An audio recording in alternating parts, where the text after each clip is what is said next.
Hello everyone! Thanks to this video, I would like to show you how our citizens around the world living the COVID-19 situation. In this video, you're going to hear from Karen. She's a girl from Ecuador. She's living in Quito.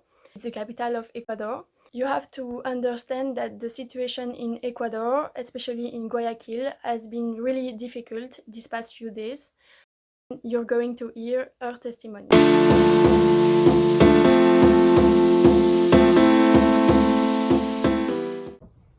Hi, my name is Karen. I'm 20 years old. I live in Ecuador, in South America, and I live in Quito, in the capital of Ecuador, with my parents, my little brother, and my 4 dogs. I am a university student. The situation here, because of the coronavirus, has been really difficult, I could say. For example, only one member of the family is allowed to go out only to buy food or medicines, or if they have to work. To buy food, the government created a system where people can buy on food and supermarkets depending on the last number of the ID. For example, on Monday, people whose ID ends in 1 or 2, they are allowed to buy, and so on.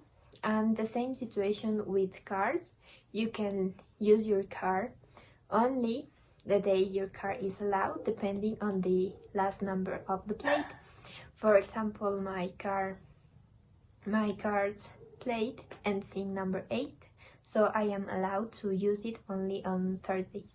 We don't have public transport for the moment, and on weekends no cars are allowed to leave. So people can go out from 7 a.m. to 2 p.m.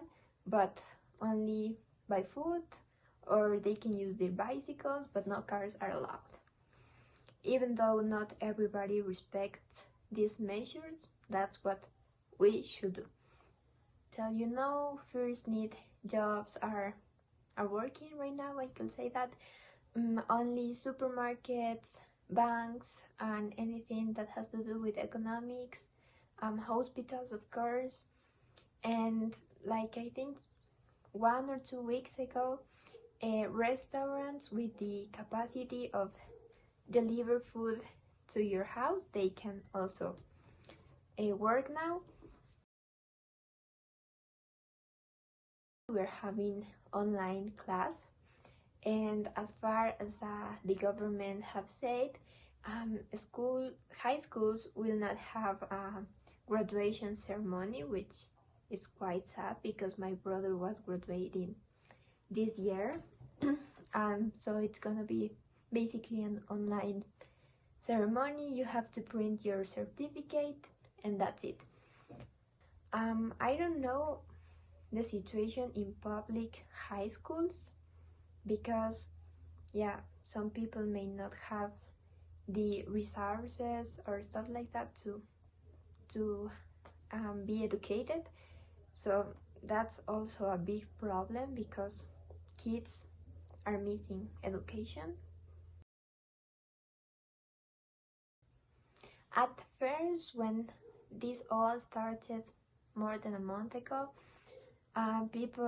people's reaction was like, oh no, this is not gonna happen to me, it's just a virus, I am fine, I don't have to wear gloves, I don't have to take any prevention. So especially in Guayaquil, the city with the highest level of people with the virus, they were making parties, they were making big weddings, concerts. Everything was still normal. And I think until today they keep trying to keep a normal life, or like waking up and going out to run or taking the dog out for a walk. So they haven't really followed the rules.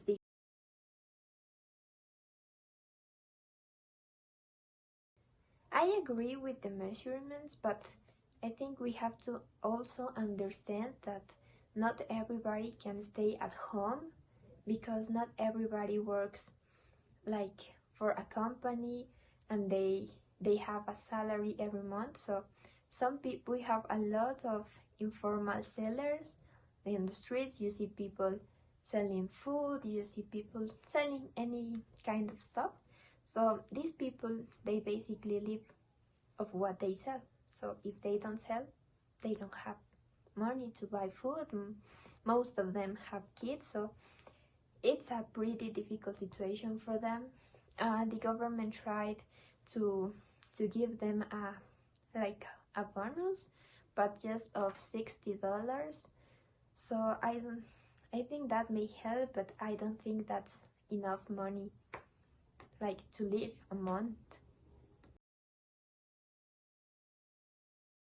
Yeah, it has been really bad because people didn't respect the rules. So if they felt like with fever, they were in the hospital and they only have like a normal flu or something like that, and people started going to the hospital thinking they had the virus, and there is where all these people got infected.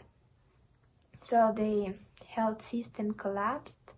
I think the videos of people dying on streets or with the corpse on the streets have been all around the world, which is really shame. But yeah, our health system didn't have the capacity, or they weren't prepared for a situation like this. Not enough beds, not enough medicine, nothing was enough here. In Guayaquil, as I said, people were putting the bodies of their families outside their house because they have died of coronavirus, but ambulances, emergency numbers, they were not answering the emergency. So yeah, there was a huge health problem here. The official rate says that we have about 2,300 deaths in the whole country. I don't really think so. I think there are a lot more deaths than what they say, and a lot of videos that can prove that, but they say it's not to cause panic in the population, but I think there is a lot more behind that. Yes, I have seen my boyfriend, but like last week, it was the first time I saw him after 50 days of isolation. I don't know anybody who's got the virus or who has someone who has the virus. So yeah, fortunately in my family we're all safe and healthy.